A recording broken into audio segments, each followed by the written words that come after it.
Yo, what's going on, everybody? Welcome back. It is a brand new episode of Liam's First Look. And this week on the show, we are, of course, talking about UFC Macau. It's going down from China, from Macau. This is a kind of a unique geographical area for the UFC. And I will note that the UFC has not been back to Macau in quite some time. So excited to see them go back there. I think the last time that they were there, if my memory serves, it was Michael Bisping and Kung Lee in the main event of the evening. That was all the way back in 2014. I've been a fan for a long time, so I was there for that fight card as well in terms of my viewership, my fandom. I was there watching at the time, and I'm excited to see, a hallmark of the Asian gambling space getting another huge UFC card. I think that's important, to continue the growth of that market. So what do we know? We know that we have the road to UFC closing out at this fight card. There's going to be some tournament finals. There's going to be some interesting stuff, but I will just tell you guys off the rip, that is the kind of fight card that requires really deep tape study. So I'm going to come to you guys with really deep opinions, thoughts later in the week on some of those road to UFC matchups. But what we're going to do tonight on the first look is we're going to focus mostly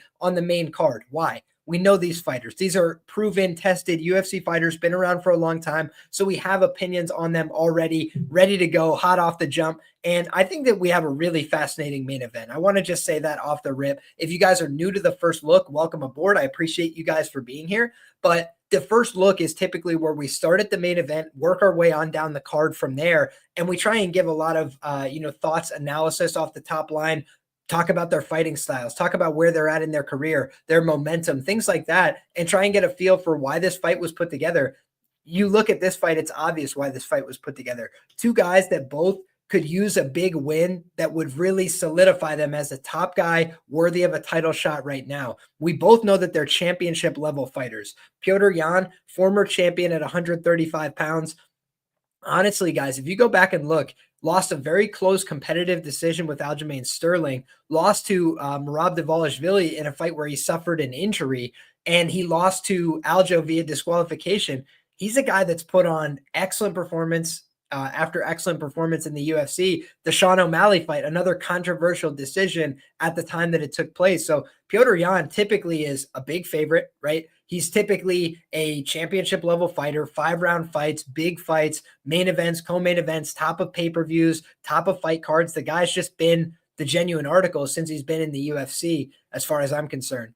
You look at the other side in this matchup, Deiveson Figueiredo, a guy who fought for the flyweight title on more than one occasion, a guy who won the flyweight title, a guy who was one of the most fascinating flyweight champions. A lot of people, now give DJ the credit that he deserves, but a lot of people didn't give him the credit at the time, right? They kind of wrote him off. Maybe it wasn't as exciting for them. They didn't find him as valuable in terms of how he fought his fights. And then Deiveson Figueiredo kind of proved flyweights can be really exciting. They can be finishers. They can go out there and knock people dead. This guy had power in his hands. He can come chase you down, hit you with big punches, elbows, knees, and also the thing that made him a real special fighter is he wasn't one note. He had an ability to go out there, mix in some takedowns when he needed them. Also, he had a brilliant jiu-jitsu game. When guys would try and wrestle with him, when guys would try and grapple with him, he would do a pretty darn good job using his, guillotine to flow to a different position, creating scrambles, creating opportunities, being very dynamic, never settling for positions.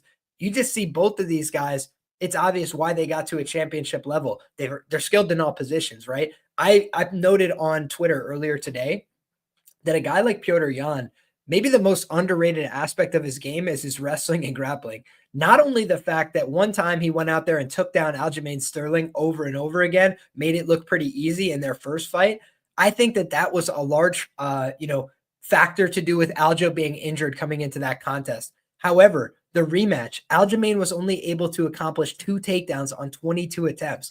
Merab Dvalishvili did go out there and put up 11 takedowns on our guy Petr Yan. But what did he not do? He didn't put up a massive control time figure. A lot of the control time that he did have in the fight was against the fence. It was standing. It was not in a grounded position. Yan does a very good job building back up his base and defending a lot of takedowns. It took 49 attempts from our guy Merab to get 11 takedowns.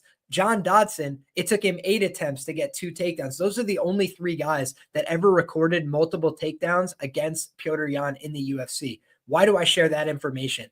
For me, I think that the reason that that's important to note, Deiveson Figueiredo, in a lot of his recent fights, especially since coming to the bantamweight division, has leveraged his grappling, his wrestling, his ability to get on top of guys when he needs to put people in compromised positions, take the back when he needs to. And I think that that is where Deiveson Figueiredo shines, is that he can go out there, compete with guys on the feet, use his power, use his willingness, his doggedness. He comes forward. He's extremely aggressive. But when that doesn't work out, when he's having some difficulty, when somebody's pressing back into him, when they're bringing the power and the pace and the aggression, he then relies on his wrestling and his grappling. Against Petr Yan, I do think it's going to be a lot more difficult for him to go to that default setting, right? We know that this guy, Petr Yan, has excellent takedown defense. We've seen it's been very difficult for guys to accrue multiple takedowns. Only one guy has surpassed 2 takedowns against Petr Yan. Then you look at the fact he can go out there and dish out a beating. Corey Sandhagen never stopped with strikes in his career. He's a very tough man. If you look back, there's been a handful of times Corey's been hurt or he's been on the ropes a little bit, but he's a dog, right? It's very difficult to put Corey in a compromised position. The way you get him out of there is you got to choke him unconscious, right? You got to go out there and lock him in a really deep submission. And when you're looking at Petr Yan, he's probably the guy who came closest to stopping him with strikes, right? Yuri Alcantara had him in a very deep submission after hurting him early, if my memory serves. But for the most part, you know, you look back at who did the most damage to him over the course of a fight. He got his ass whooped by Petr Yan in a fight that started competitive. Yan kind of takes his time out there. And then as he builds up, he goes out and starts to get reads on his opponent. He starts to find his boxing combinations a little bit cleaner. And almost every opponent that he fights, he's able to put big right hands on them. He's able to find them in the clinch with some shots. He's got good knees. He's very technical with his game. And a lot of what he does as well is subtle, right? He does things like kicking guys in their leg, get them out of position, then throw a combination, things that set up really potent offense for him.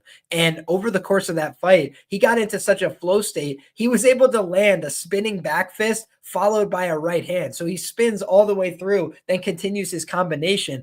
I had criticized Bo Nickel a little bit for his performance on Saturday, which I thought was okay, but not up to the standard. And then I also criticized his response after the fact. When you look at a guy like Petr Yan, right? I think that he goes out there and he shows these improvements, these dynamic elements of his game over time. And I do think that this is the kind of fight. Oh, MMA Jesus in the chat says if Yan isn't injured, he should justify minus 250, minus 300 range, barring ridiculous judging. You can't rule out, but he's been getting injured a lot lately. I do think injury bug was real, right? I do think there was a time he was kind of set out a little bit on the sideline, but now we're looking at the fact that he does look to be healthy to me. I thought the Song Yadong performance was solid. I thought he looked good there. I thought the takedowns looked good and on point. And the thing that I liked about it, right, the reason I brought up Bo Nickel, I got distracted by the chat, is Bo Nickel, the frustration I had. He wasn't out there working in combination. He wasn't out there letting one skill set flow to another, right? He wasn't striking to his wrestling, to his grappling.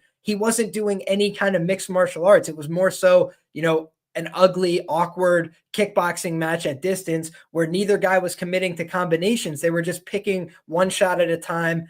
I attempt my offense, you attempt your offense, a little bit of give and go. And I just don't like to see that kind of fighting. I think that, you look at a guy like Petr Yan, what makes his style so aesthetically pleasing? It's the way he mixes everything together. You come too close, he goes for a trip takedown, pushes you in the chest, knocks you off balance, flat backs you. If you go, trying to evade him, trying to move backwards, he'll start to integrate the kicks. He'll start to try and use different tools to corral you, to use the fence line as a weapon, right? Put you against it, then start to hurt you and unload with combinations. We talk all the time on this show about the legendary Jose Aldo and how he was able to defend takedowns from some of the best takedown artists in the history of the sport.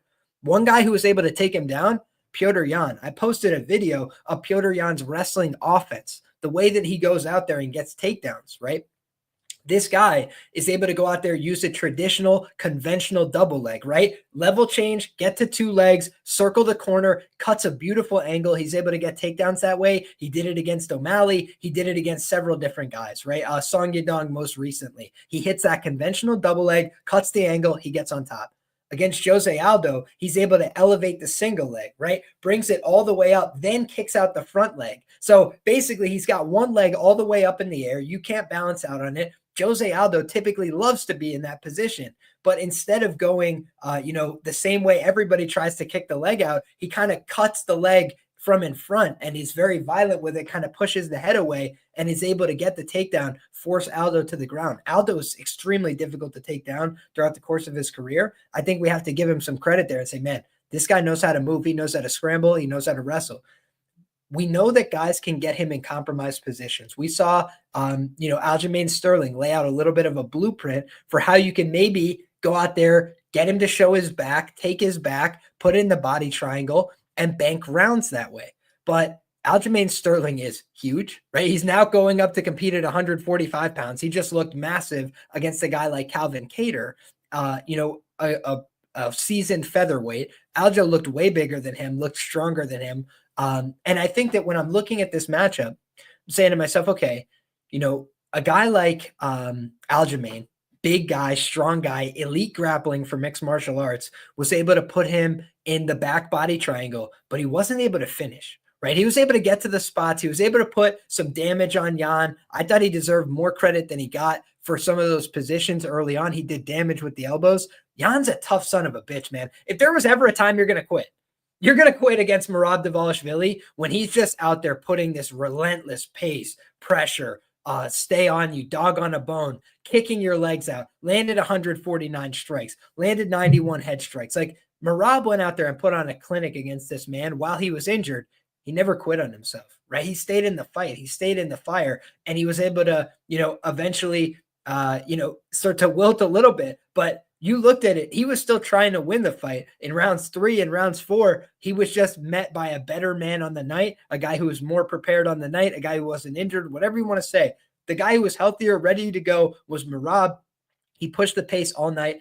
This guy, Jan, didn't quit on himself. You look at the fight with O'Malley. They both did damage to each other. They both beat the shit out of each other, and he kept looking for takedowns. He kept looking to find a way to end the fight on top and get the win. I think that you see a guy in Petr Yan as a consummate competitor.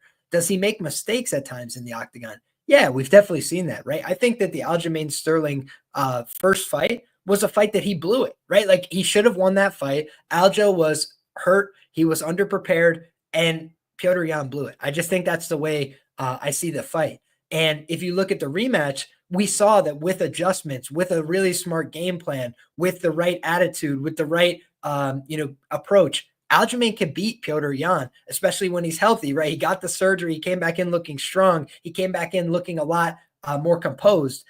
Now you look at, okay, this guy, Petr Yan, very strong, very talented in all phases, and he's a little bit undersized typically for the bantamweight division. Some of these big guys like an Aljamain Sterling, like a Sugar Sean O'Malley, have given him problems. Now we look at this fight against Deiveson Figueiredo, and I'm going to pull it up on screen, guys, on Tapology, so you can see exactly what I'm seeing and what I'm referring to here, okay? So we've got Petr No Mercy Yan, Deiveson Figueiredo, okay? 31 years of age for Yan compared to 36 years of age for Figgy. So Figgy is the older party here, no doubt about it. And I think that in the bantamweight division, 5-year age gap, significant, right? I think that when you look at, two former champions, two guys that have been competing 5-round fights, highest level, I think that, again, championship miles matter. And I think that this guy, Deiveson Figueiredo, has a lot of miles on him. I think at 125, he was emaciating himself to make the weight class. It was always a struggle for him. So now at 135, Figgy is 37, says Tristan. Huh. Well, Tapology has it wrong then. They say he's 36 and 11 months. Obviously very close to 37, but however you want to put it, right? He's a guy that is older. Our guy Thomas in the chat as well says traveling and fight time acclimation can be a factor. I think that's worth noting here. the guy who's been in better form lately in terms of the win-loss record is obviously Figgy, right? If you look back, 4-1 over his last 5 fights. But I think that the context there is important. I do think that Petr Yan has been facing the tougher strength of schedule, especially in the bantamweight division. I think that when you look back at Deiveson Figueiredo, I actually noted in my preview article for the year, I had done futures articles, right, where I wrote about the future of 135 pounds. And I'm proud to say that I thought Merab Dvalishvili, was very likely to contend for the title. But when I had said that a dark horse I was looking at to hold the title or to fight for the title was Deiveson Figueiredo. And the reason I said that was simple. He was a guy that is a former champion, and he was getting some favorable enough matchmaking that I thought he could continue to win, shine up his own resume, get some wins over former champions at 135 like he did, against Cody Garbrandt at UFC 300. So we've seen that Deiveson Figueiredo has built a solid, credible resume, but he's the much older party here. And I just want to, go back and realize that there have been some moments of doubt on this run from Deiveson Figueiredo. He fought Marlon Chito Vera last time out, and he got the win there. Marlon hurt him, in that fight. They both hurt each other. I think that Figgy has clear power. He's a very impressive guy, even at this weight class. But Cody Garbrandt, I thought, was competing with him on the feet. And then what happened in that fight?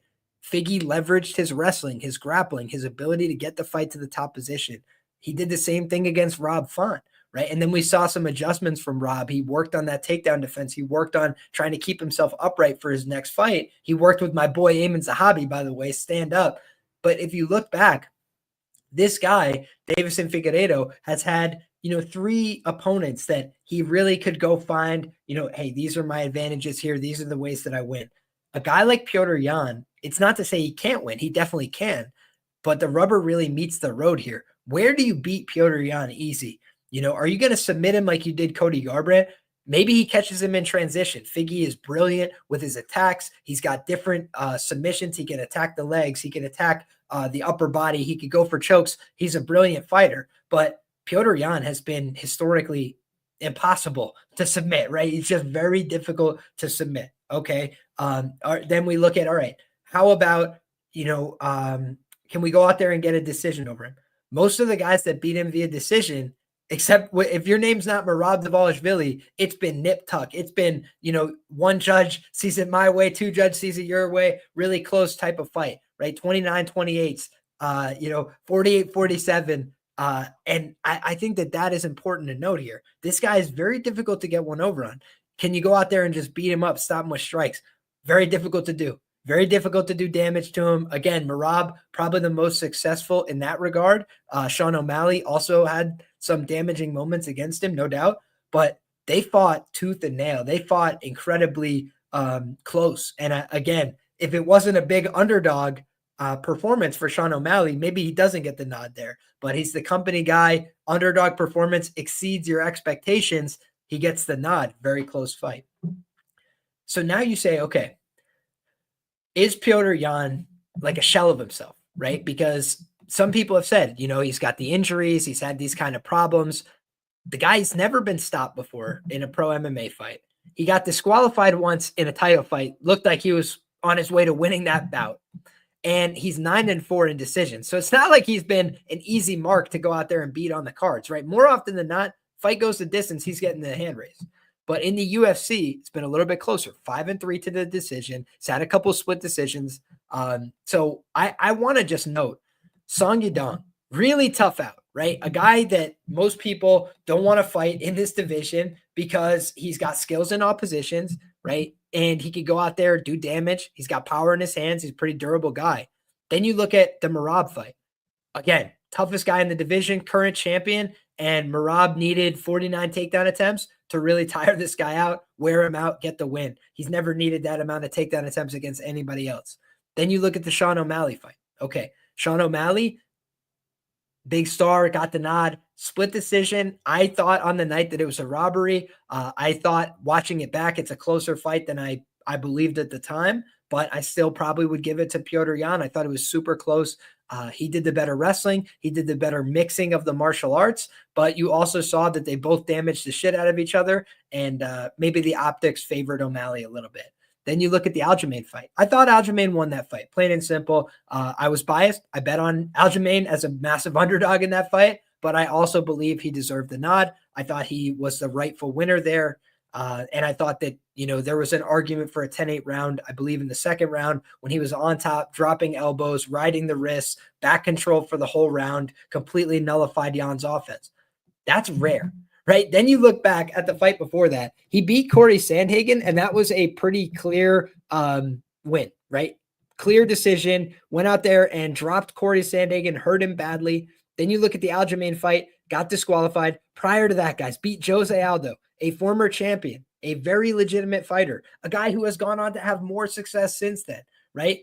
This guy, Jose Aldo, got beaten, and it was uncomfortable. It was uncomfortable to watch, guys. He got really, really badly tortured and beat up in that fight. This was not pushing him against the fence, holding on to him like a lot of these guys. That's how most people have to beat Jose Aldo. Fact. Most people have to beat him by pushing him into the fence, holding on to him, doing anything but fighting. Because when you fight with Jose Aldo and your technique is not primo, then you are going to get exposed. But this guy was able to go technique for technique with Aldo. They're former training partners. They're guys that have worked together in the past. And Petr Yan was faster, younger, understood his game. And man, he landed huge shots. I mentioned already the takedowns. How about the ground and pound in that fight? It was sickening. It was hard to watch. I was screaming at my television, stop the fight, stop the fight. You look back, again, Petr Yan, there's a reason they call him No Mercy, guys. If the referee doesn't stop it, this guy's going to beat you up brutally. And he'll let you know sometimes too. I don't even know if he can speak the same language as his opponents, but he is saying things to them out there. You could see it. He's talking to people. Out from his very first fight. There's a fight I posted where I said he's been doing this for 10 years, right? I think it was all the way back in 2013. There's a video of Petr Yan, and you can see his lips moving in the video, man. I'm telling you, this guy lets people know he ain't afraid to fight at all with anybody, and he's clean with his technique. He can box. He has good defensive reactions. He has head movement. He has an ability to move, circle, get out of the way. And I think that when you look at Figgy, the one thing that could be his undoing against a guy like Petr Yan is Figgy is a gangster.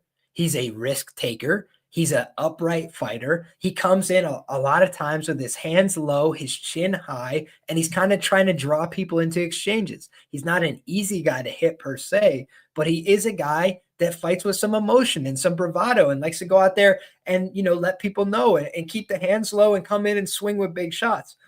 Does it help his offense? Yes.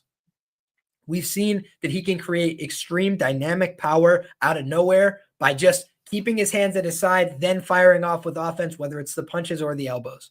But what I can also tell you is when I look at this guy, Petr Yan, he meets people with big counters. He keeps a pretty disciplined guard. So his hands are typically up.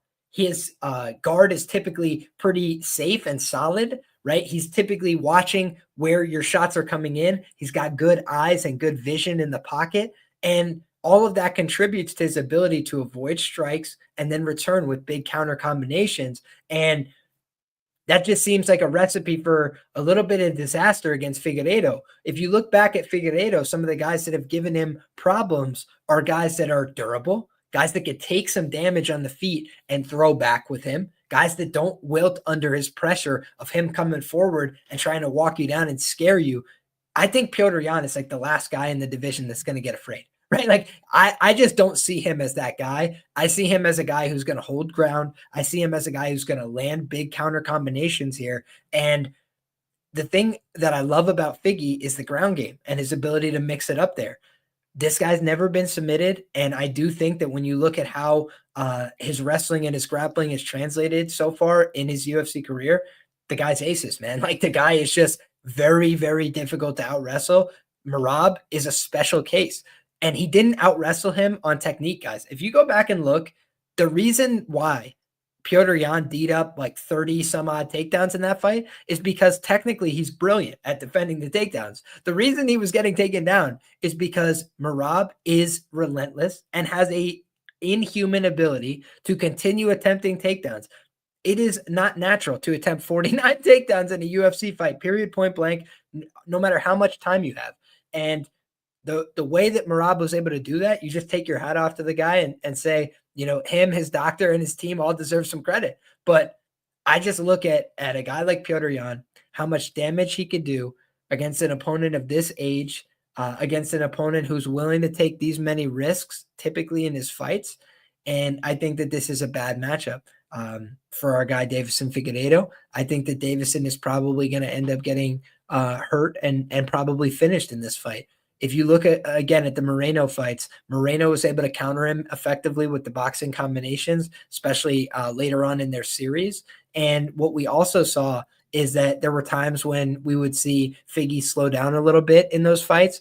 There were times when we would see Figgy trying to initiate the wrestling and the grappling, but the scrambles would wear him out. And I think that Petr Yan is capable of replicating some of those dynamics. I think that he has power. I think that he's got an ability to mix it up in the boxing combinations here with Figgy and have more success.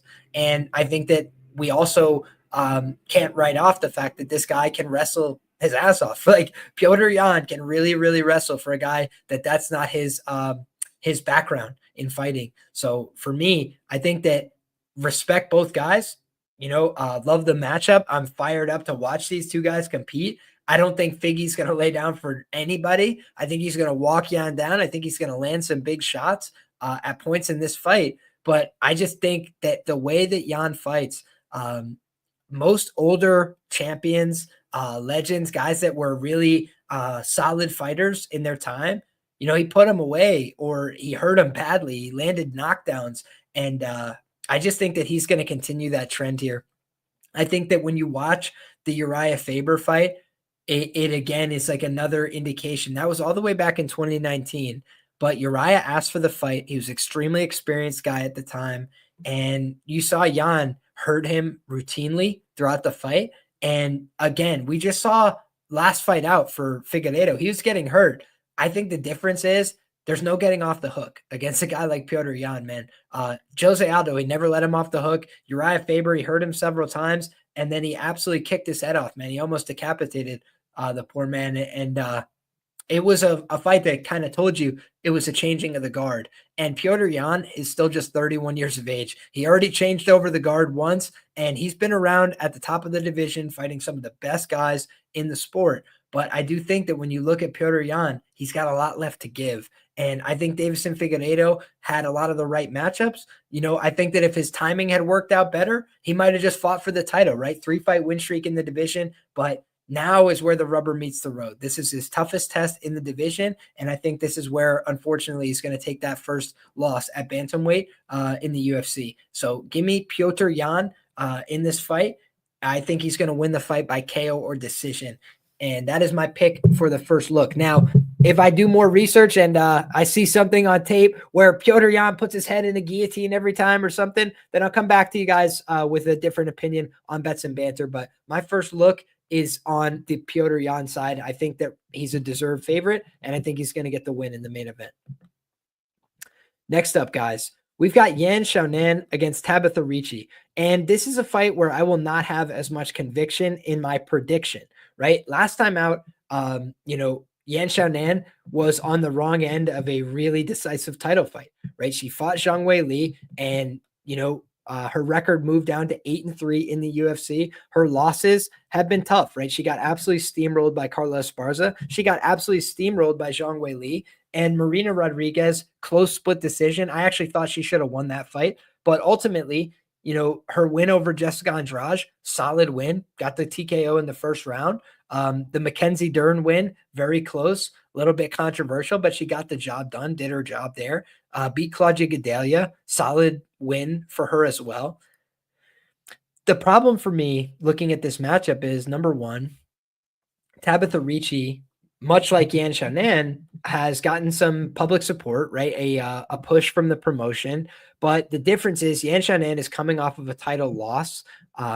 So maybe they're trying to rebound her here, get her back on track. But on the other side, you've got Tabatha Baby Shark Ricci, a Brazilian Jiu-Jitsu black belt, if my memory serves. I believe that's the case. And she also is the significant other of Callum Walsh, a Dana White boxing project. So I think of, Tabatha Ricci as an interesting dog in this spot, potentially. Why do I say that? You look at a Yan Xiaonan, and I think she's very solid. I think she's improved over time, but I question maybe where's the motivation at. Obviously, coming back to China, that's a huge motivation. Maybe she's motivated by that aspect of this matchup, but to go from a fight with the champion where the stakes are, I could become, a much more financially successful person and, get a lot more recognition for my skills if I win this fight. She's not on that precipice this time, right? It's a little bit different. So she could still go out there, put on a great performance. Nothing is stopping her from doing that. But I do always question the motivation. It's something I always talk about. How is somebody going to bounce back? We typically talk about the underperformance of people coming off of a title fight loss. And in that fight, she not only lost, but maybe her confidence was broken a little bit. She had made some improvements. She had been in a really tough situation. If we look back, we'll talk obviously about Yan Xiaonan first. She had been in a tough situation coming off of the loss to Carla Esparza, then 2 straight losses against Marina Rodriguez. She was able to use the Mackenzie Dern main event and the Jessica Andrade KO1 in order to get herself into this title fight. And her ground game was a problem against Carla Esparza. It's what got her finished. And she was, depending on who you ask, right? She was submitted in her last fight. It just went the distance anyway, right? Like they woke her up, gave her some smelling salts and let her keep fighting. But she was in a really compromised situation there. Zhang Weili looked like she choked her unconscious. And also she just got beat up for the majority of the fight, got held in bad positions. So I was disappointed by the effort, by the skills, by the progression. I think it was another letdown performance from Team Alpha Male, unfortunately. And when I look at the Tabatha Ricci side of the matchup, on the other side, what do I see from Tabatha Ricci? First and foremost, she's 7-1 in fights that go the distance. So Yan Xiaonan does have some power, right? But she's not a very prolific finisher. And you look at the one loss via KO or TKO for our friend Tabatha Ricci here, and it was against Manon Fiorot. And Manon Fiorot is probably next up for a flyweight title shot. So when we're talking about straw weights, I think you give a pass to somebody that lost to Manon Fiorot. Manon Fiorot is big, strong. She could compete with bantamweights, so I don't see any reason to hold that loss against Tabatha Ricci. She got overwhelmed by a big, strong girl who really knows how to strike. And her A game is grappling. She couldn't grapple her because she's strong as shit. Erin Blanchfield is an A game grappler at 125. How did it go for her? She wasn't able to get the takedowns going, so she got beat up on the feet. And when you look at, Tabatha Ricci having wins over Jessica Panay, a jiu-jitsu black belt, Polyana Viana leverages her jiu-jitsu in mixed martial arts. Jillian Robertson, the leading submission grappler in the history of the division, she was able to decision her. Lupita Godinez, a very strong physical wrestler, was able to outdo her in a split decision context. Tisha Pennington, she went to a close split decision, got the victory there. And then Angela Hill, she gets the unanimous decision victory. Angela Hill has looked pretty talented. If you look back, Angela Hill has made huge improvements to her game. I think that's a nice feather in her cap. And Tabatha Baby Shark Ricci has been making some moves in the right direction. Is she a killer? No. She's got one finish in the UFC, and it's against a much older fighter who's a little bit post-prime. But can we ignore the fact that she's 6-2 in the promotion? She's got a lot of wins under her belt. She's going for her 6th win by decision if she's able to notch it. She's only had one loss via decision in this division. So I think that Tabatha Ricci has looked pretty solid. And one thing that we typically expect is, Brazilian girls with Brazilian Jiu-Jitsu credentials, judo credentials, they're probably going to have the edge in grappling in terms of experience, mat time.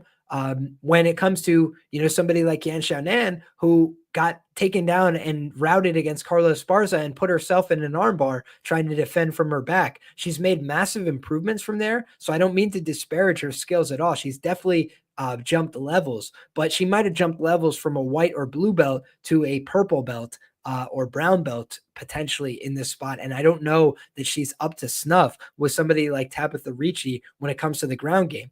If she's able to D up all the takedowns in this fight, I think it's a much clearer win condition for Yan Xiaonan. Yan Xiaonan tends to throw pretty decent volume of strikes when she's on her feet. She also tends to have decent power for WMMA. We know that Yan Xiaonan can go out there, crack somebody on the feet, hurt them, drop them, hit them with head kicks, land big shots. So if we look at the preview for this bout, we do see that Yan Xiaonan is 35 years of age, right? So no spring chicken is Yan Xiaonan going against a 29-year-old. So somebody on the right side of 30 here for Tabatha Ricci. And if you look at the reach dynamic, it's going to be a 2-inch reach advantage for Yan Xiaonan and a 4-inch height advantage. So she's the bigger fighter here. But what do we talk about sometimes on this program when it comes to wrestling and grappling? If I'm a little bit shorter, I might have a little bit more leverage to try and grab a hold of your hips. I might have easier access to the takedown entry. So sometimes height can be a favorable dynamic for wrestling, maybe not for striking. And I think that for Tabatha Ricci, she is probably going to have some access to the hips of Yan Xiaonan in the fight. And Yan Xiaonan is going to have to be very diligent in her approach. She's going to have to be very bouncy with her footwork to keep away from Tabatha Ricci, because it does seem like Ricci has the experience advantage when it comes to these clinch and technical grappling situations.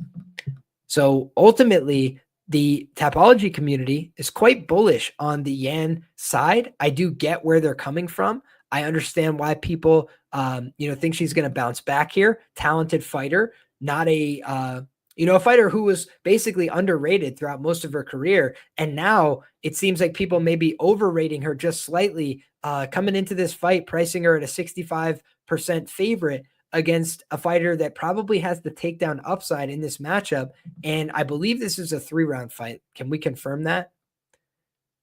So this is a co-main event. Let's see.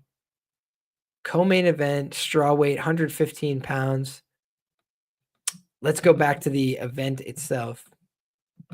Let's see if we could find it that way. Okay. Yeah, 3 by 5 minute rounds. Okay, so you're telling me that we've got 15 minutes on the clock, so it's not a fight that's going to take all night. Tabatha Ricci needs what? 2 takedowns to win this fight? At a big plus money number? Maybe the screw job decision is already pre-written. You always got to keep that in the back of your mind, but I don't know. I don't know that that Yan Xiaonan is a huge commodity for this card, for the UFC. I think that she fought last time. If it wasn't against Zhang Weili, she probably wouldn't be, a highlighted featured piece. So could go either way here, but ultimately I lean towards the underdog ever so slightly in Tabatha Ricci. The better UFC experience is with Yan Xiaonan. She's fought the tougher fighters, but the style is a problem for her historically. Carla Esparza didn't finish many people in her career, but she absolutely, took her down and just dominated her physically in every way and passed her guard and made it look really easy. So Tabby is weak, nowhere near the level of Zhang Weili. I mean, fair enough. I definitely understand what you're saying there, but again, Carla Esparza wasn't always out there like taking people down and brutalizing them via TKO. That's very rare for her, and she was able to do that to Yan Xiaonan and put a beat down on her, a historic beat down on her. So I think that it's a fun, interesting co-main event. And I'm not very bullish on either side, but at the numbers that they're offering, I do think it's a Tabatha Ricci or pass situation. Next up, we've got Kenan Song taking on Muslim Salikhov. This is going down in the welterweight featured bout of the evening. And I must confess, guys, I'm a little bit surprised by the odds here. When I look at a Kenan Song and a Muslim Salikhov here, I'll just tell you guys, I lean Kenan Song as who should be favored here outright. I don't think Muslim Salikhov's a bad fighter, but what do I know about him? He's 40 years of age, right? We could start with that. Not a young guy, not a spring chicken, right? He's a older fighter and the king of Kung Fu. He's got a great style. He's a fun guy, but he has gotten a lot slower over time. His durability has decreased, in my humble opinion, over time. And he's giving up size, age, height, reach to Kenan Song. If we talk about Kenan Song and his run through the UFC, Kenan Song has 4 losses via KO or TKO in his career. 2 of them were in the Ultimate Fighting Championship, and he has 4 losses via decision. 2 of them were in the Ultimate Fighting Championship. He lost to Kevin Jousset, and Kevin Jousset lost to Brian Battle. But I don't think that Kevin Jousset is like a horrible fighter. I just think Brian Battle is an ass whooping machine, and he came up on the wrong side of that. The Ricky Glenn win did not blow anybody's hair back, right? That was kind of a gross fight. But then you look at the Rolando Bedoya fight. He went out there, outlanded him. Bedoya is not a great fighter either. The Ian Machado-Gary fight, for me, that's one that we have to look back at and say, whoa, like kind of interesting, because Ian Machado-Gary has mostly run through guys, mostly been very risk averse in his contest. And when he was out there, trying to get frisky with Kenan Song early in the fight, he did get dropped badly. And Kenan Song nearly finished him. I would reckon he's the closest anybody ever came to finishing Ian Gary inside the octagon. Jordan Williams, I think, buzzed him a little bit early as well. So guys have cracked him a touch in his young career, but Kenan Song, man, hurt him very badly. His finishing instincts could have used a little bit of work there, but ultimately I see a guy like Kenan Song as powerful. And you look at the Max Griffin fight, Max Griffin has had a pretty tough career run out. But if you watch some of his fights, he hurt Neil Magny really bad in the first round, couldn't get him out of there. He's hurt several guys early and not been able to put them away. Then he tapers off later on in his contest. Ramiz Brahimaj, who just got a huge win over the weekend against Mickey Gall. Max Griffin just treated him like he was a nobody and boxed his ears off for 3 full rounds. So I think that when I look back at Kenan Song, the Callum Potter win doesn't tell you much. The Derek Krantz win is fine. Losing to Alex Morono is reasonable. Beating Hector Aldana and Bobby Nash, solid enough. So this guy's been around the UFC since 2017. He's 6-4 in the promotion. He has lost a couple times by knockout, but he's mostly fought solid enough opponents. And, the better guys that he's fought have beaten him so far. If you look at Muslim Salikhov, 7-4 in the UFC, very serviceable record, but he's not, making improvements, I would say, at this point in his career. He's up there in age, so he's probably just bringing whatever he's got to the table. Last time out, he won a very controversial, competitive split decision with Santiago Ponzinibbio, super close fight. Then you look back at the Randy Brown fight, he got insta-killed there. Randy put him on a highlight reel, almost put him on a what's it called? A milk carton, right? Where is this guy? Muslim Salikhov almost got put on the milk carton that night. Bad knockout loss, and he bounced back from that in July. So he's looking for his 3rd fight of the year, at 40 years of age. He's asking a lot of his body. He lost to Nicholas Dalby the fight prior in 2023. He beat Andre Fialho, a guy who is, in my opinion, not UFC level. Then the Leech. I'll just tell you guys, I bet the Leech on the premise that I was getting the bigger, younger fighter, at plus money. I was like, I just have to take that, right? And the Leech went out there, had a tough first round, but because he was the younger guy, he was the bigger guy, he was the more durable guy, he took the damage early. And in round 2, when our guy Muslim started to slow down a little bit, Leech put it on him and finished him. And I think that when I look back at that fight, that was a lot easier click to make. Right? It's the Leech. He's a very solid fighter, very talented, very powerful, durable, been in big fights. Like, that's an easy click to make.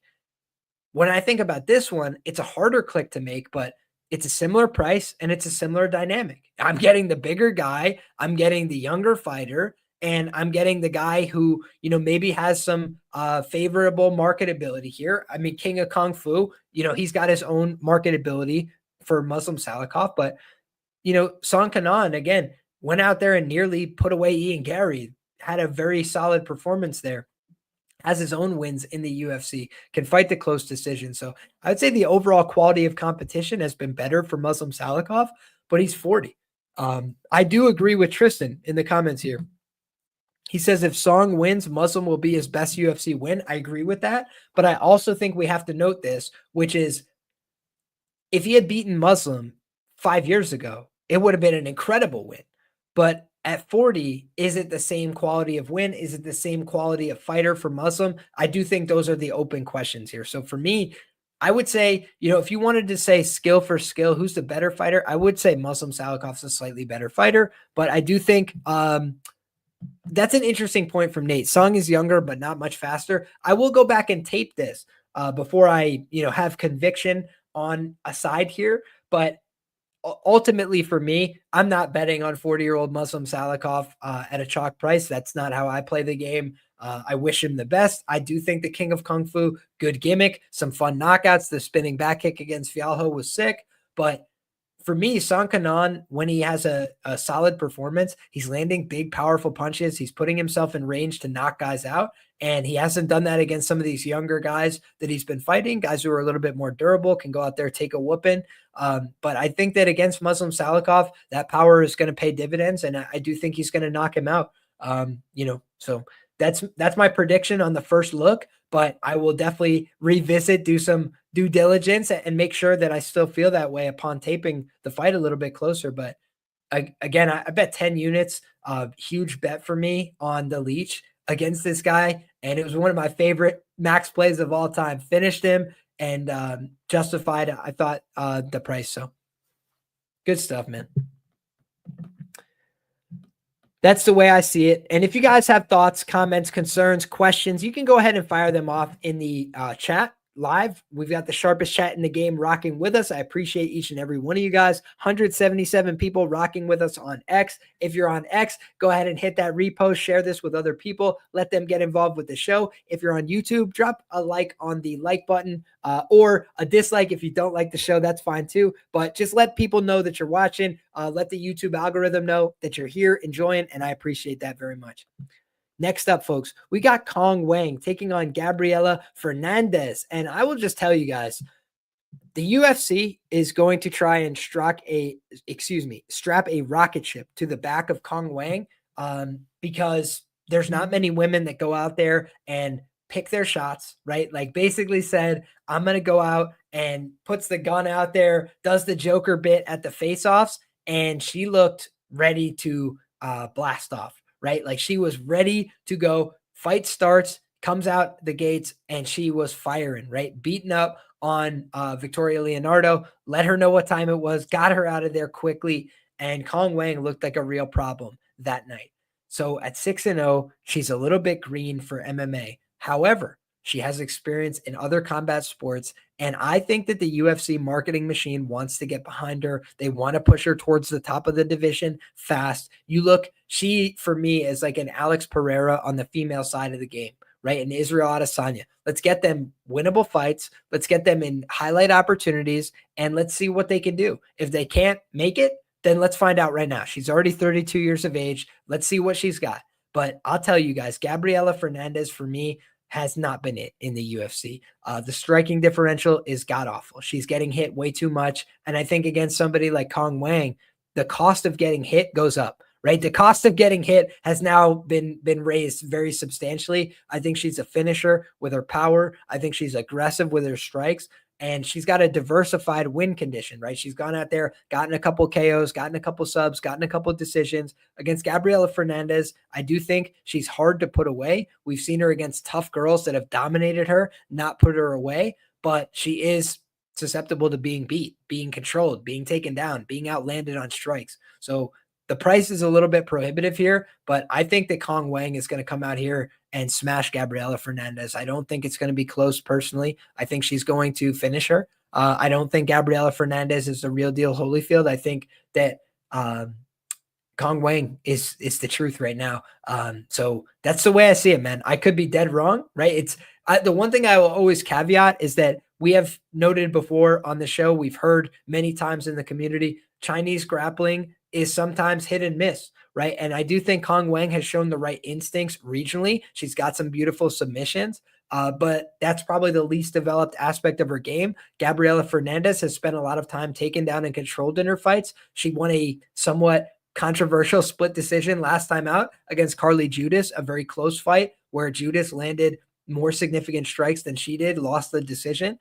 But I think in this fight, if you're absorbing all those strikes from Judas, who is a very green fighter in her own right, I think Wang, who's been fighting for a lot longer and is a shark outside of the UFC, I think that she's going to come in here and make an example of Gabriella Fernandes. And I think the crowd's going to go crazy for that one. So for me, price is unplayable in all likelihood, but I think that Cong Wang is going to go out there and probably do what these other talented girls have not been able to do and finish Gabriella Fernandes. All right, guys. Next up on the main card, we got Volkan, no time, Oezdemir taking on Carlos Ulberg. If I'm not mistaken, my guy Jake earlier in the show was asking, is Ulberg a lock?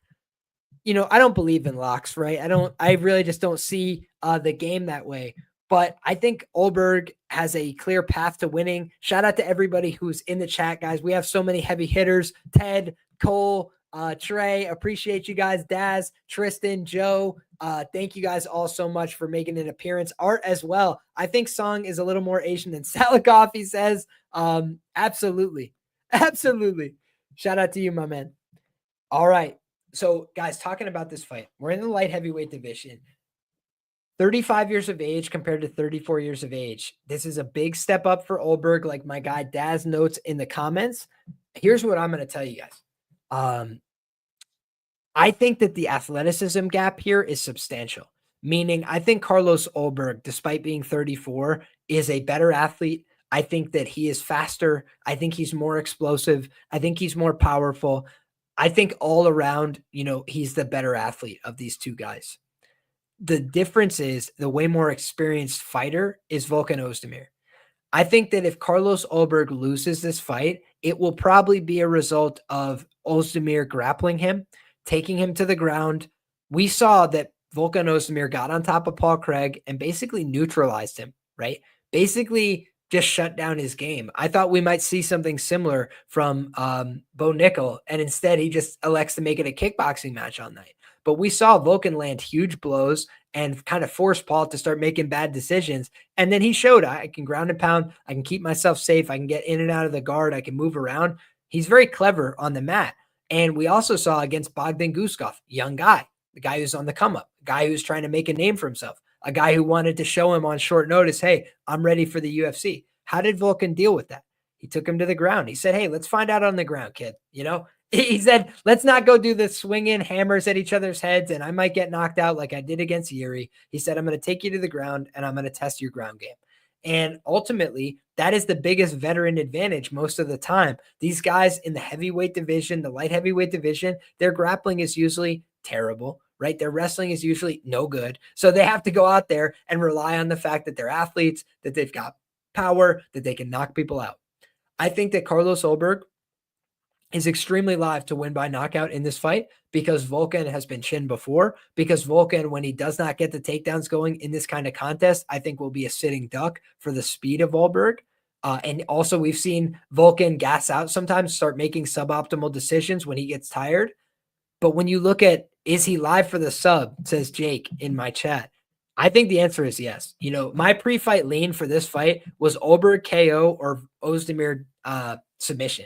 And I will deep dive to see who I think would win a decision more often than not. I have to think about it more. But essentially, I see Carlos Ulberg as a guy who is talented, improving, making the right steps. But I saw him lose to Kennedy and Zechku, right? I did see that. And I haven't seen him tested very often in the wrestling and grappling. I think Zhang tried to do a little bit of that and then ended up getting submitted himself, if my memory serves. So we've seen that Carlos Ulberg has been making improvements with the city kickboxing team.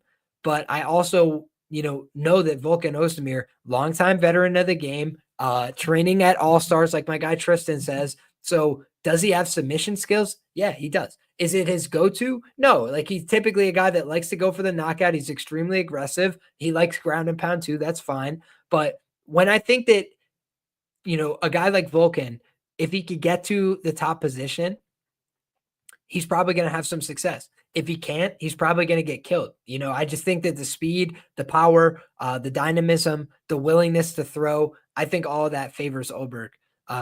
So I like Ulberg here. I think the price is prohibitive, and I think that the most likely method for Volkan to spring the upset is the submission.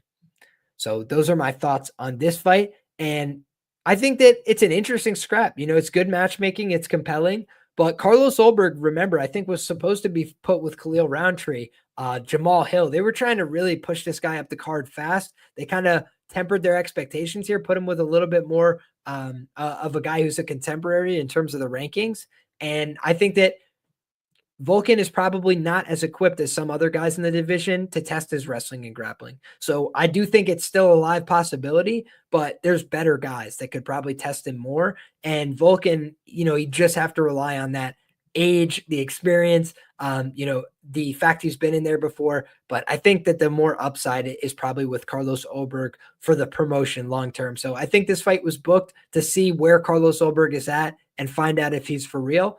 I think that he probably is, but I also just, reserve the right to change my mind here if I go back and find sus grappling footage of him, because I haven't seen a lot of him grappling and it looked okay against Zhang from memory, but I want to go back and see all the transitions with my own two eyes, because I did think Bogdan Guskov was a live dog against Volkan Oezdemir, and, Volkan was able to pull that one out, use his veteran instincts, and get on top of Bogdan. So I think that was a really smart performance by Volkan, and he also hurt him on the feet. So he showed when he hurts people, he's got good instincts to get him to the ground and finish the fight. Rounding out the main card, guys, we've got Ozzy Diaz against Zhang Mingyang. Oh boy. I think that when you look at Zhang Mingyang, this guy looks like a science experiment. He came in on the road to UFC against Tuco Tokos as a plus 450 underdog, and he recorded one of the most violent knockouts you will ever see. If you go back and watch that one, guys, he hurts him bad, drops him, and Tukos falls over his own leg, right? If you guys have ever seen when somebody falls back and they are falling backwards over their own folded leg because they have lost consciousness. So Tuco Tukos is falling back over his own leg, and Zhang Mingyang is just standing over him, throwing punch after punch to his carcass while the referee is trying to run over to intervene. It was brutal. The guy lands huge, heavy punches. He is unforgiving. We got no mercy, Petr Yan. We've got Mountain Tiger, Zhang Mingyang. He ain't big on mercy either, brother. Until the referee pulls him off, this guy is coming for kill shot after kill shot after kill shot.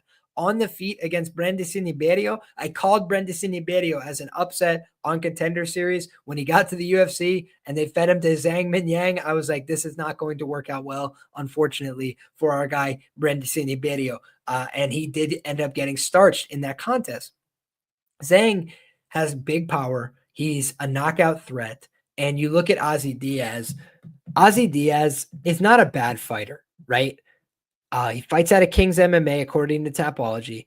All of his fights have ended inside the distance. 2 wins by submission, 7-2 career record to the knockout. And if you look back on Contender Series, Joe Pyfer was able to put him down and finish him in the second round of their fight. He also got put down by Santiago Diaz, a 1-2 professional fighter back in 2018, lost via knockout in the very first round within 15 seconds. So a second round knockout loss to Joe Pyfer, that one you want to write off and say, hey, you know what, we understand that. But also lost to Santiago Diaz.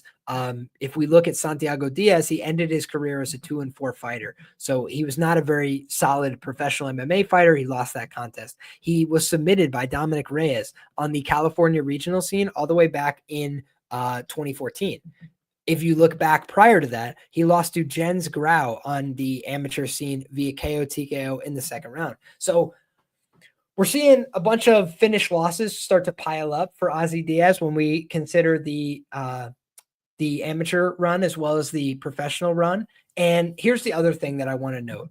Maybe you guys caught on to this as well, but he fights Joe Pyfer, and this is at middleweight, right? It's 185 pounds. That was in 2022. He comes back in 2024 and beats Chuck Campbell as well as Bavon Lewis in the light heavyweight division.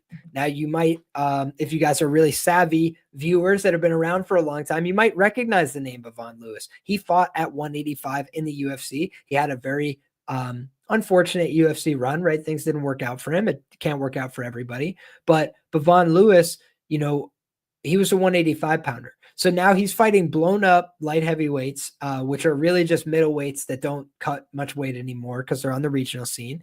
And, Ozzy Diaz athletically looks like a shell of himself to me. I don't mean that to be disparaging or disrespectful in any way. And he could go out there and absolutely prove me dead wrong if he goes and beats Zhang Mingyang.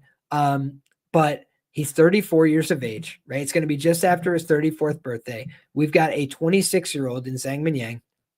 And, Ozzy does have, it looks like on paper, right, the height and the reach advantages here.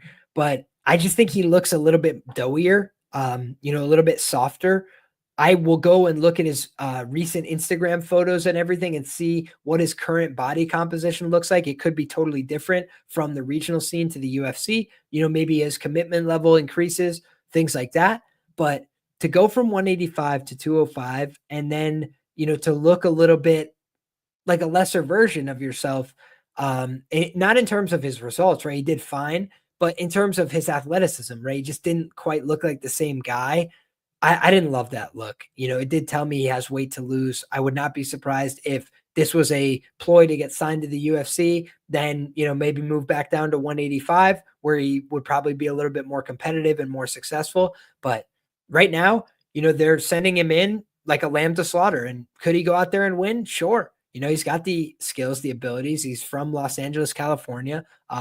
Trained for a long time, trained with high-level pros, been doing this stuff since he was 2014, 2013. But I ultimately just look at Zhang Mingyang as the more dangerous guy, the guy who's going to be more committed to his offense. And even in some of these fights that he's won, Ozzy Diaz has needed to rally. He's gotten hurt and had to come back. And I don't think you could really afford to play those games with Zhang Mingyang. His finishing instincts seem to me to be pretty solid, and his violence is off the charts. So this guy is going to be a killer, right? He's coming for kills. And I think that for Ozzy Diaz, he's happy to be here. And unless I see something else on the tape or in his interviews and things like that that really convince me that he's more than that for this fight, then I think he's probably just a lamb to slaughter here, unfortunately. I think Zhang Mingyang is the guy who's much more likely to win this fight via knockout in the first 2 rounds, and I think that's how this fight ends more often than not. So if Ozzy Diaz wins, probably going to have to try and mix in that ground game, right? He does have 2 wins via submission.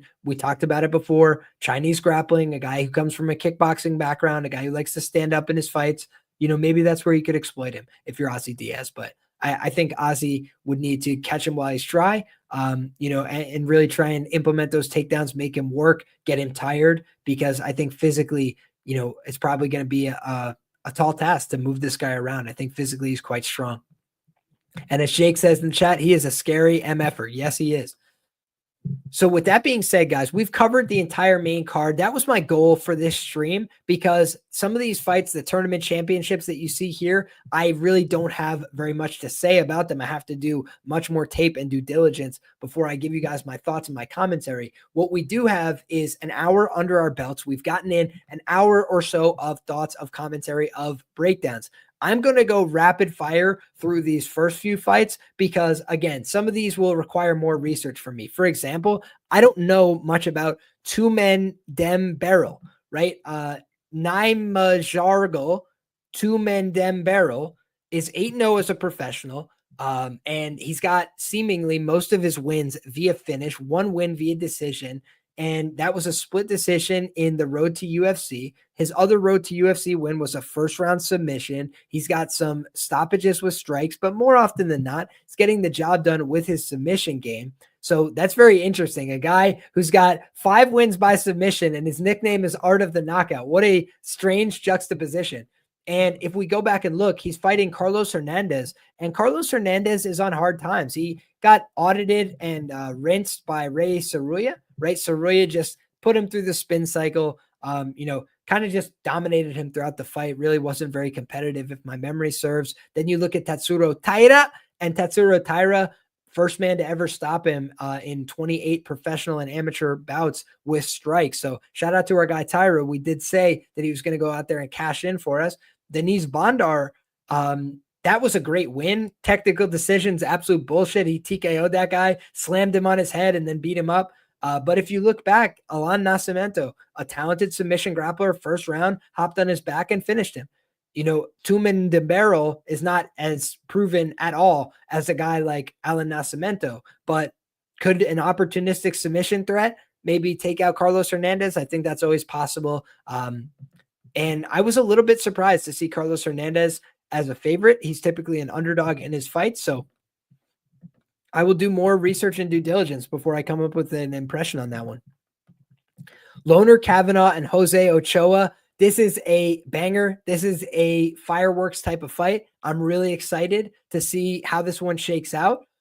But ultimately, I got to go with Loner Kavanaugh here. I think that he's the side that they're trying to promote. I think he's the side they're trying to market. Last time out, Antoine Ho, very talented fighter, very solid, a real prospect in MMA. He got cleaned up very, very quickly by Loner Kavanaugh. I had said in my Dana White Contender Series preview that Kavanaugh was live to win by knockout at a big plus number, and he absolutely delivered very quickly, very decisively. Beautiful, beautiful performance. I thought Antoine Ho, was unfortunate and unlucky in that fight. I think he's a brilliant fighter, and he'll be back.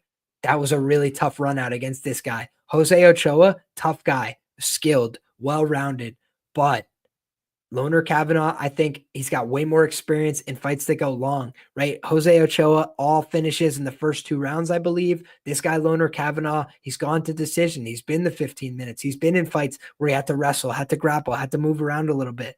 And I think that when you look at those factors, I like his experience a little bit more. I think the price is prohibitive, but I think that Loner Kavanaugh is the deserved favorite here. I think he's going to win this fight. And I think he may even get Ochoa out of there. I think he could win via decision. I think he could outwork him, outpoint him, use that cardio. But we know that this guy's got power, explosivity, timing, range management. He's a problem, man. You ain't want to get on the wrong side of those shots. Shout out to Azure in the chat, says, thank you, Liam, always for the first look. It is always my pleasure. Thanks, Liam and chat. Best of luck, says Daz. Appreciate you for sure. Kavanaugh is so talented, says Azure. I can't disagree with that. Hernandez is a lock, I feel. Man, I'm really surprised to hear somebody say that about Hernandez. His style does not feel lockish to me, but I'll revisit it. Maybe this guy, Tum Dembarel, is just no good, right? I really haven't watched him fight. I think that Long Xiao and Quang Bang Li is not a fight that I could give you a clear winner on. It's a fight that I feel if it goes to full distance, I think the decision is much more likely to be rendered for Long Xiao. I think a little bit of bias and corruption could come in there.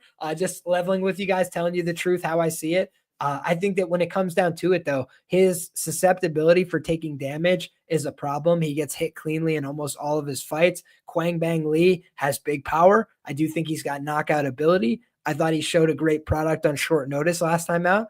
In his UFC debut. So I really like the guy. I think he's cool. I think he's fun. I think he's got a great style. I think his highlight reel is awesome, but I ultimately just don't know if he's going to put out enough offense here that if he doesn't finish, he doesn't get beat on the cards in a close one, by the right flag at the right place at the right time. So the other thing I will note, younger fighter with more professional experience for Long Xiao in a closely lined fight. Typically, that is something I would look at as a bullish signal. Something I like to see is that they've got a lot of fights under their belt and they're young. They can always continue to make those improvements. Whereas somebody like Quang Bang Li, he kind of needs to get his wins going right now. He's 33 years of age in a division that does not allow for many people to stick around past their sell-by date. So I think that at 33, this is a fight he needs to win, but it's not going to be easy. He needs to go out there and put hands on this kid. Don't leave it in the hands of the judges. You got to go out there and put him down. And I think he's capable of doing it. But if he doesn't put him down, I just worry for him and his sake and his style that it's not going to be enough. Getting a couple of takedowns, mixing in that little bit of work along the fence. I think he's really going to need to make a statement in this fight to win it.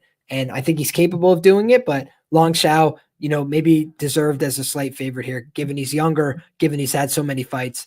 I'm going to have to tape that one a little bit more for sure. Then speaking of interesting fights, Mahashate, I would say he kind of let people down in this last fight with the split decision over Gabriel Benitez, a much more experienced fighter than him. He did a good job getting the win, but it wasn't a blow your hair back performance. Got knocked out by Slava.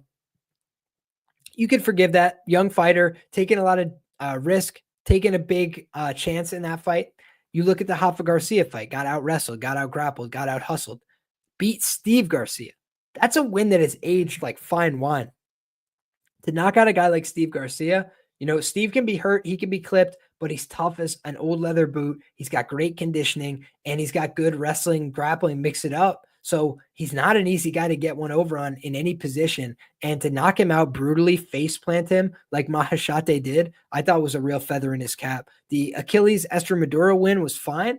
And you look back at Maheshate, I think he's a solid enough guy, man. He's big, strong, heavy-handed kid. I think the UFC likes to put him in winnable opportunities. I think when you look back at the Nicholas Mota fight last time out, he got to win over Tom Nolan, but Tom Nolan is inexperienced. Tom Nolan keeps his chin right up in the air, and he takes a lot of risks. He's kind of arrogant as a fighter, and it cost him in that fight. Nicholas Mota, went out there and he was treating him with respect, and it was the opposite for Nolan. Nolan was out there disrespecting Mota, gave him no credit for his power. Mota made him pay for that, hurt him badly, never let him off the hook, and finished him. You look at the Trey Ogden fight. It's listed as a no contest, guys. He got submitted. That's, it's as clear as you want to put it. Like, he didn't tap yet. He's a tough enough guy, but he was as good as submitted. He was stuck in a choke that he couldn't get out of. And I think that was how the fight was going to end, whether it was a decision or a submission. Trey Ogden had him dead to rights. And clearly beat him. Manuel Torres hurt him so badly, finished him with the elbow in the first round, killed him. Cameron Van Camp, not a great win, but a fine win. Got out there, finished him early like you're supposed to, did his job. The Jim Miller fight, losing the Jim, we forgive that, no doubt. But what is a pattern that we're noticing emerging here?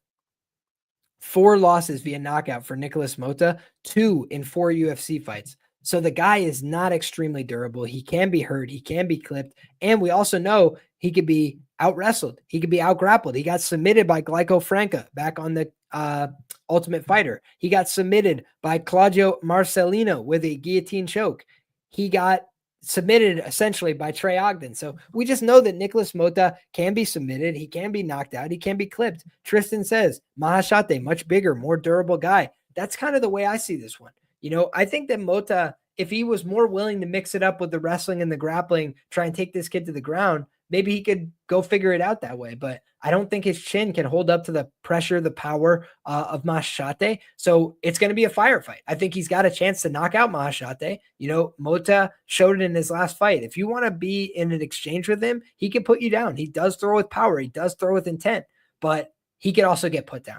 Right. And he can get put down bad. And if you're face planting somebody as durable as Steve Garcia, then I think you could absolutely face plant, somebody like Nicholas Mota. So great fight, exciting scrap, younger guy in Maheshate here, opening up for the local crowd. And I think he's got a chance to go out there and put on as well. He's got the power. He's got a win back under his belt after some hard times. And I think maybe he's going to be motivated to come out here, get back not only into the winning column, but into that winning bonus, the highlight reel factory.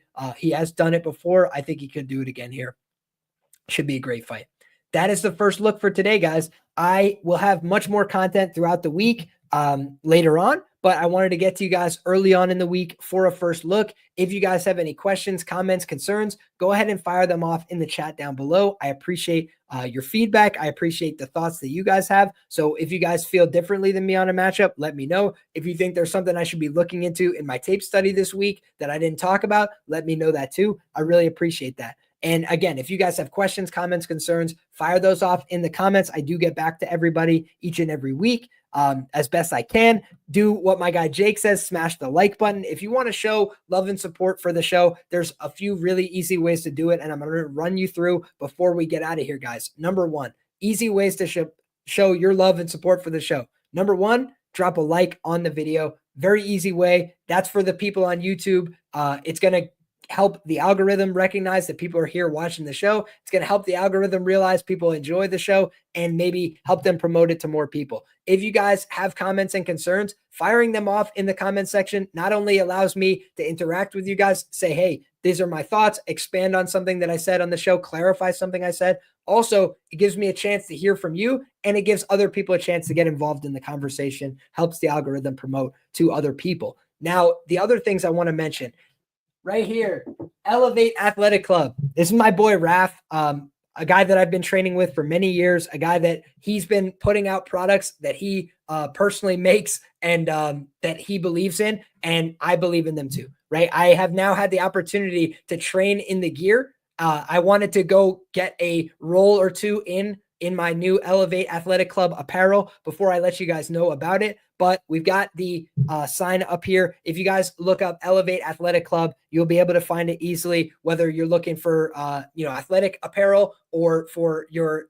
jiu-jitsu needs. I think that you will find exactly what you're looking for. Comfortable products from a guy that's local, small business. He's my friend, and I really believe in his product. So that's another easy way to show love and support. If you're looking for anything else from me, guys, it's all down in the description box below.